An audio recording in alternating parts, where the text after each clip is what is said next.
Day 932 of the Ukrainian War Map, also known as the Russo-Ukrainian War. Juzzie here, and today is another update as I take a simplified and down-to-earth approach to some of the most important happenings on the ground in Ukraine. So starting off, we'll take a look at those Russian losses, as currently Russia sits on more than 630,000 military personnel losses, representing an additional 1,270 in the past day. Then as for hardware losses, 11 tanks, 17 APVs, a draw-dropping 73 artillery pieces, 2 air defense systems, and 1 jet. Which we'll head to the map right now for, as a Russian Su-30 SM fighter jet valued at $50 million crashed into the Black Sea during the night after launching Kh-31P anti-radiation missiles. The incident occurred near Russian-occupied Crimea, where it was halfway between Odessa and Crimea. Ukrainian sources were first to claim the jet's downing, which was then later echoed by Russian military channels like Fighter Bomber. 2 search and rescue helicopters were dispatched, but found only an oil slick, with the 2 crew members still unaccounted for. Now, earlier speculation suggested that this could have been achieved by means of Ukrainian-operated F-16 fighter jets, due to their capable radar, sensor suite, and AIM-120 AMRAAM missiles. But it was later confirmed to be resulting from man-pads, so the man-portable air defense systems, of which Ukraine has many in operation, whether it's the Stingers, the Iglas, the Strelas, or the Swedish RBS-70s, which I suspect that this one was as a result of. Now, of course, this location doesn't instantly look like a friendly location for man-pads to operate in, given their short range of about 6 to 8 kilometers at absolute best. Which means the tactical surprise of a Ukrainian man-pad missile firing from an oil rig, or more likely a patrol boat, seems to have been involved here. So this Su-30 SM Sukhoi jet was a modernized multi-role variant of the Su-30 family, which is meant to be well equipped with flares, electronic warfare systems, warning systems, and includes super maneuverability to protect itself against such a threat. So the element of surprise probably got it, but even still, it's acting like a bit of a paper tiger. Then headed into Russia all the way to Omsk, where the inherent zoom-in limitation of this map makes it a bit harder to find, and not to be confused with Orsk, as here we go. Okay, so the Omsk Transmash main battle tank and armored vehicle producer happens to be on fire. A column of thick smoke can be seen from different parts of the city, with no word on the cause of the event, but it seems to be quite serious. Now, specifically, Russia has 2 tank plants, with this such plant that specializes only in tank refurbs and upgrades, something we only ever see coming out of Russia, suggesting that this is quite a troubling update for the Russian military.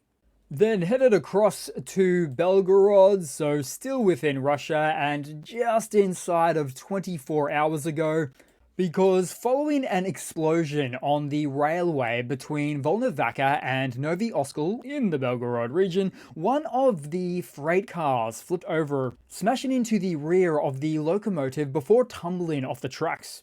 The likely cause appears to be charges placed under the rails and detonated as the train passed over, and done so by partisan saboteur groups, but there seems to be some involvement of Ukraine's military intelligence and special forces as well, with this freight train derailment involving 11 cars, which occurred on a key Russian logistical route supporting operations in occupied Ukraine. Then headed into the Ukrainian map today, into occupied Ukraine, as overnight, Ukrainian forces launched a successful strike on a Russian ammunition depot located just outside of Mariupol. The attack triggered a series of massive explosions, with large fires and secondary blasts lighting up the area. Witnesses reported that the intensity of the explosions continued as the ammunition dump ignited, for a storage location that would have otherwise been used for the southeast against Ukraine. And so, as common as this is for the Russian military, it's really only ever happened a rare handful of times with the AFU, suggesting better support practices from Ukraine, but also a better short-range strike capability. Then headed up north on the map and technically back into Russia, As most recently, a Russian source reported that Ukraine is disrupting Russia's counterattack in Kursk by striking at the flanks across the border, and we might zoom in for this one, as Ukraine was coming from the south, as if Russia still somehow expects that they are protected from Ukrainian cross-border military actions. Also, Ukrainian soldiers were reportedly spotted in Kulbaki, west of Snogost, which might seem a bit confusing, asking yourself, why is Ukraine further beyond their own lines when it's supposed to be a Russian counterattack in progress over the past 2 to 3 days? Though it appears that the grey zone was extended, or it's dealing with smaller forward units. Now, here's another tidbit for this location. So, Russia claims it captured 10 settlements at this stage, which I'd rather not dispute, but when you capture a settlement, you tend to document it. But it's very difficult to find even one flag raising video of the Russian forces here, let alone 10. But of course, you do have to keep in mind that, as with the initial stages of every Russian ground offensive, there is a strong supporting effort on the information front as well. As you may already know, the only true competence of the Russian military lies in its ability to launch propaganda campaigns, and even then, some are still pretty bad. Now, as a quick disclaimer, I find a number of inaccuracies on this map, just as it relates to Kursk, and I may switch back to the old one if I need to. But for now, I'll just say that Russia has their work cut out for them for their counteroffensive that's due to be complete on October 1st, as per Putin, which is why we're finding these Russian units stationed here or moving into, or attempting to move into Ukrainian positions at this current juncture in time. Then headed around the map because somewhere in the east, a reconnaissance drone of the Russian forces was intercepted at night by a Ukrainian FPV drone with its night vision capabilities. Ukrainian interceptor drones are becoming increasingly advanced, posing a growing threat to Russian UAV military assets. And I say that because in another interception of a Russian all-land reconnaissance drone in this case, that happened to occur at an altitude of 4,060 meters, which is 13,000 odd feet, and is now a record which outpaces the previous record of 3,600 meters from just a few days earlier. So all of these drone-on-drone neutralizations that occur in the air up there might feel a little bit like a needle in a haystack situation in finding these Russian reconnaissance drones, which they mostly are. But finding these drones works through a number of mechanisms, which is not only through visual tracking, but also through electronic detection of radio signals emitted by the drones for communication. Additionally, Ukrainian forces monitor specific airspace or flight paths, being likely choices for the Russian operators, increasing the chances of spotting the drones. And when identified, the Ukrainian FPV drones, very agile drones, can then work to pretty quickly intercept and destroy. Then also on the map and somewhere in the east, in fact this one was a little bit more northeast in Kharkiv, as the Hiloboka direction, we saw the AFU destroy an assortment of Russian equipment, including a BMP-2, an 82mm mortar, but there was also a number of Buhanka vans and one logistics truck hit as well, all by the work of the Achilles Battalion. Then in the east, we also saw a direct hit on what appears to be a Russian D-30 122mm howitzer, just sitting there, devoid of artillerist personnel. Then headed across to some news for today. So, Storm Shadows we're looking at here as new range authorization for Ukraine to use the British supplied cruise missiles in strikes inside of Russia has reportedly been granted, marking a significant shift in policy, as it is a departure from previous restrictions influenced by concerns about escalation.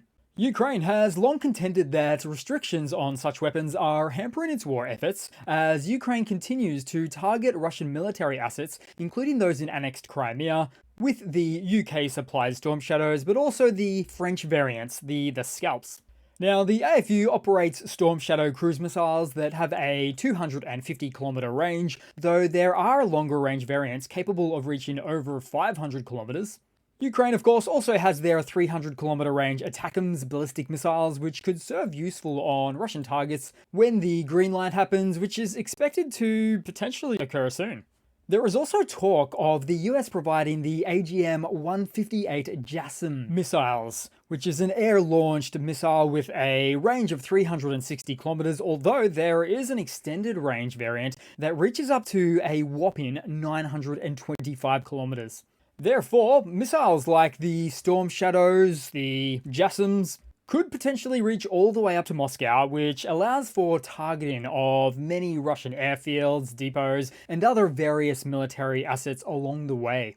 But these rollouts are incremental, or would likely be incremental in their use extending into Russian territory, which is all part of military warfare game theory, which a simplified and down-to-earth summary on the topic could really be surmised as a party to the conflict, making small incremental changes in offensive capabilities, which the opposing side would still absolutely call an escalation, like as Russia would, but it's this slow step up in capabilities that doesn't really get perceived as escalatory from a red line perspective.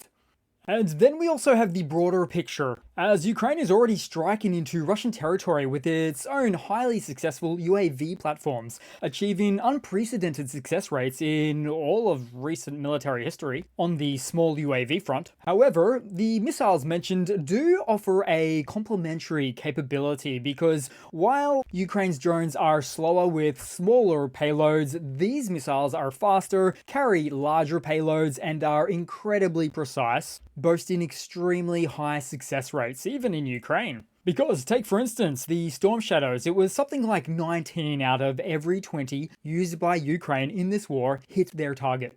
Then headed across to some more news. So as of today, September 12, Russia is set to face a significant shift in its digital landscape, with foreign IT and software services ceasing operations due to fresh sanctions imposed by the US Treasury.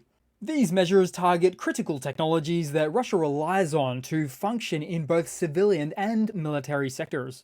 Major companies like Google, Microsoft, Oracle, Adobe, Salesforce, and including a lot of the enterprise, the ERP, the SAP, and the manufacturing software. Just so much of it gone, dealing a substantial blow to private industries as well within the country that's going to hit hard. So this digital isolation they face is poised to push many back to analog methods, just like the Y2K bug, except this will have real tangible effects.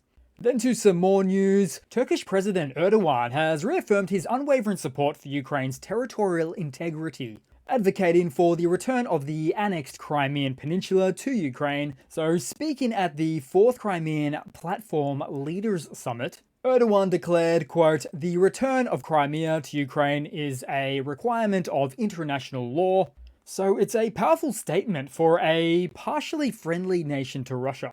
And yet, this is more of a case of doubling down for Turkey, as Erdogan's message underlines Turkey's stance since 2014 opposing Russia's annexation of Crimea and highlighting the persecution of the Crimean Tatar community as something that's just not acceptable.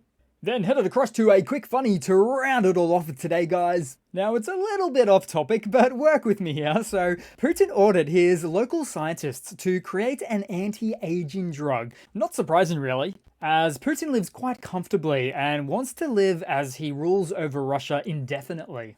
Ah, the age-old quest for immortality, where the Botox injections will only get him so far. Now, this direction given to Russian scientists for this cure for death is done so under the guise of improving the country's life expectancy. But when you dig deeper into this story, you find that the project has raised concerns due to its demanding timeline and significant financial requirements, with billions poured into this endeavor. So let's see, billions poured into it and working with extremely tight timeframes. Yep, this was a directive that came straight from Putin for Putin. You can't live forever, bro. So that's it for today, guys. Thanks again for watching. Please continue to like, comment, subscribe. All of those nice things really helps boost out the channel and the message. And I do hope to see all of you guys there in the next one. Cheers.